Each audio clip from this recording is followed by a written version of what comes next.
Buenos días, jóvenes. En la clase de hoy vamos a comenzar con dos métodos que nos van a ayudar a realizar una estimación puntual. Em, ¿Qué quiere decir esto de estimación puntual? Bueno, recordando con la clase de ayer, una estimación puntual la vamos a entender como sigue. Supongamos que tienes una variable aleatoria em, con una cierta distribución. En este caso, relacionando esto o aterrizando esto al ámbito de la estadística, lo que tú vas a tener es una cierta característica que vas a medir, por ejemplo, la edad en una población, y podemos suponer o de hecho podemos proponer una cierta distribución para esa edad. ¿Cómo la puedes proponer? Bueno, lo primero que tienes que hacer es tomar una serie de mediciones, por ejemplo, n mediciones de, eh, de una cierta muestra de la población, o sea, de un subconjunto de la población. Eh, Seleccionas al azar n personas y les mides la estatura, por ejemplo. Eh, Haces la gráfica de esa o el histograma de esas estaturas y tú observas y dices, ah, pues parece una distribución normal o parece una distribución exponencial. Según tu criterio, puedes proponer una cierta distribución para esa variable aleatoria. Como vimos en el apartado de probabilidad del curso, esa distribución siempre depende por lo menos de un parámetro. Entonces, estos métodos lo que me van a permitir es dar una estimación al valor de ese parámetro que describe lo mejor posible a esos datos que tú estás tomando. ¿Ok? En resumen, eso es lo que necesitamos hacer.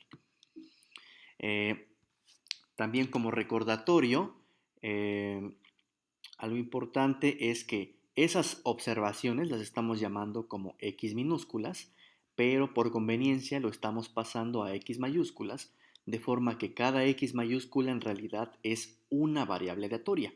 La variable aleatoria x1 representa el valor medido x1, x2 mayúscula al x2 minúscula, etc. Eh, Estamos también suponiendo que la muestra la agarramos al azar, es decir, que esas n variables aleatorias que definí en la plantilla anterior son idénticas, perdón, son independientes e idénticamente distribuidas, es decir, todos tienen la misma distribución. Recordamos también que una estadística no es otra cosa que una función de esas n variables aleatorias. Y aquí puse algunos ejemplos de estadísticas. Por ejemplo, el promedio es una función de las nx, la varianza muestral también es una función de esas x y el késimo aumento muestral también. Un estimador puntual lo vamos a definir como una estadística que me sirve para estimar el parámetro teta de una cierta distribución.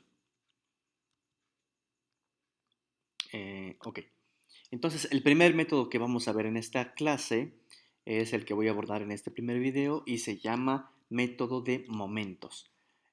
Para eso voy a definir primero dos tipos de momentos. El momento poblacional, que consiste en lo siguiente. Si tienes tú a x, que es una variable aleatoria, y k un entero mayor o igual que cero, entonces definimos el késimo momento poblacional como el valor esperado de x elevado a la k. O sea, es el momento el cual se obtiene a partir de las derivadas de la función generadora de momentos.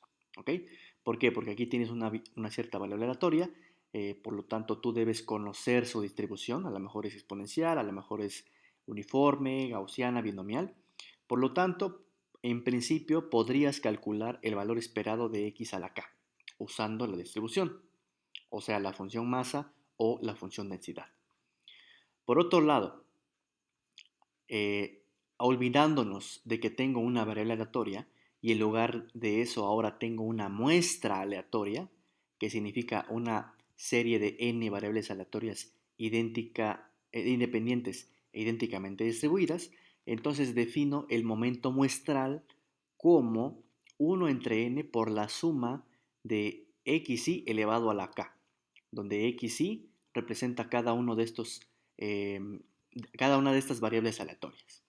¿Ok? Entonces, una de ellas, o sea, un momento un momento, que es el momento poblacional, se obtiene al calcular el valor esperado, que corresponde a una suma o una integral con la función masa o la función densidad.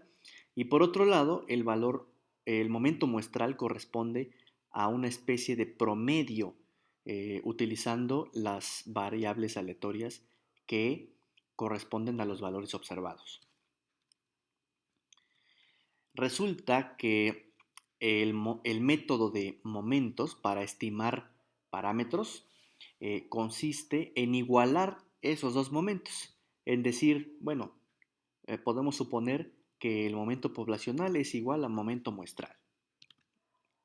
Basado en esa hipótesis, se obtiene el método que se llama método de momentos y funciona de la siguiente manera. Si tú tienes un solo parámetro, entonces vas a igualar el primer momento poblacional al primer momento muestral. Y del lado izquierdo, tú vas a obtener una expresión que depende del parámetro, debe depender del parámetro. ¿Por qué? Porque estás haciendo una integral con la función densidad o función masa de probabilidad de tu distribución. Entonces aquí debe aparecer el parámetro. Y de este lado lo que aparece son los datos. ¿Ok? Entonces, del lado izquierdo vas a obtener el parámetro, lo único que tienes que hacer es despejar el parámetro y así puedes obtener una estimación para dicho parámetro. En caso de que tuvieras dos o más parámetros, vas a obtener un sistema de ecuaciones que corresponde a lo siguiente.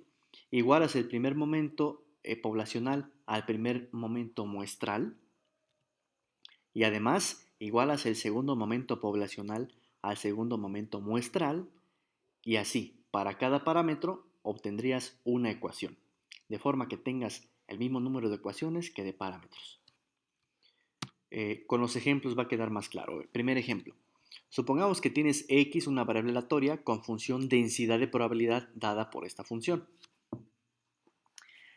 Aquí se observa que esta función depende de un parámetro θ que en principio es desconocido. Lo que yo quisiera obtener es una estimación para ese parámetro. Aquí lo único que falta es que estoy suponiendo que esta variable aleatoria tiene esta función densidad de probabilidad, pero lo que me faltaría es obtener la muestra aleatoria entonces. ¿Okay? Antes de eso aprovecho, ya que tengo esta función densidad de probabilidad, aprovecho para calcular su valor esperado. Su valor esperado no es otra cosa que la integral de x por la densidad. Entonces x por la densidad lo integras solamente de 0 a 1 porque fuera de ese intervalo es 0 y te queda θ entre θ más 1. Ese es el que llamamos momento poblacional. Por otro lado, si tengo una población que tiene esta característica y supongo que esa característica tiene esta función densidad de probabilidad, lo que voy a hacer es elegir una muestra aleatoria. Entonces, esa muestra aleatoria la estoy representando por estas variables aleatorias de x1 hasta xn. Y entonces, con estos n variables aleatorias puedo definir el primer momento que llamamos momento muestral. ¿Ok? Es decir, el momento utilizando los datos de la muestra. Se calcula como esta suma y a eso voy a llamarle x barra porque corresponde al promedio o la media de esas observaciones. Entonces el método de momentos consiste en decir que este momento, este primer momento que corresponde al promedio muestral, debe coincidir con este que fue el valor esperado poblacional. Entonces el método de momentos lo que me dice es que ese valor esperado poblacional debe coincidir con la media de los datos y lo único que tengo que hacer es entonces despejar este valor θ. Nótese que aquí coloqué un circunflejo arriba del parámetro θ porque aquí ya lo estoy tomando como un estimador. Entonces de aquí si despejas el parámetro θ obtienes que θ es x, aquí me equivoqué, debe ser x mayúscula promedio entre 1 menos x mayúscula promedio. Y esto representa el estimador para θ. Nótese que estimador quiere decir la estadística, o sea, una función que depende de las n variables aleatorias. En este caso, este x barra en realidad es esta suma donde aparecen explícitamente las n variables aleatorias, lo mismo que aquí abajo. Entonces, de esta manera, estoy partiendo de una serie de observaciones, n observaciones, de una variable aleatoria con función densidad de probabilidad dada por esta f, y concluyo que una forma de estimar ese parámetro es con este cociente. Ejemplo 2. Supongamos que tienes una variable aleatoria con distribución de Poisson con parámetro θ, con parámetro positivo. Entonces, lo primero que haces siempre es calcular el valor esperado poblacional.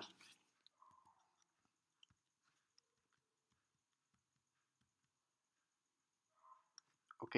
O el momento poblacional.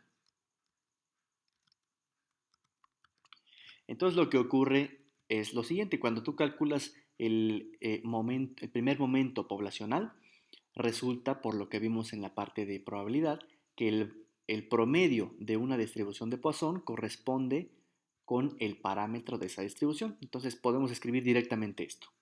¿Ok? Por otro lado, si tú tienes entonces una característica que le estás llamando X de una población y en lugar de eso tomas una muestra aleatoria que consiste de n observaciones, podemos calcular también el primer momento muestral como esta suma.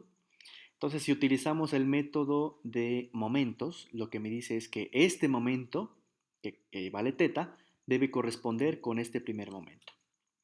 Por lo tanto, el método de momentos, en este caso, es muy directo porque me dice entonces que el estimador es el promedio muestral. Ejemplo 3.